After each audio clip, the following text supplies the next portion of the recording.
मुंबईचा महापौर मराठी होणार की परप्रांतीय या एका वाक्याभोवतीच सध्या बृहन्मुंबई महापालिका म्हणजेच बीएमसीच्या निवडणुकीचा प्रचार रंगताना दिसत आहे. मुंबईचे रस्ते, पावसाळ्यात तुंबणारी गटारे, स्वच्छता, पाणी पुरवठा आणि नागरिकांच्या समस्या या सर्व गोष्टींनी त्रस्त असलेले नागरिक या महापौर मराठी की परप्रांतीय या वादात विसरले गेले. भाजपचे ज्येष्ठ नेते कृपाशंकर सिंग यांनी बीएमसीचा महापौर हा परप्रांतीय होईल असे वक्तव्य केले आणि त्यानंतर मराठी की परप्रांतीय महापौर हा वाद नव्याने सुरू झाला.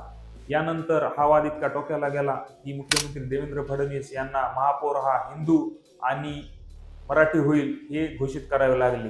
त्यामुळे हे वाद तात्पुरता जरी निवळला असला तरीही सर्वच पक्ष अशा भावनिक मुद्द्यांचा प्रचारामध्ये वापर करताना आपल्याला दिसत आहे. देशातील सर्वात श्रीमंत महापालिका आपल्या ताब्यात यावी यासाठी सर्वच पक्षांनी आपली ताकद पणाला लावली आहे.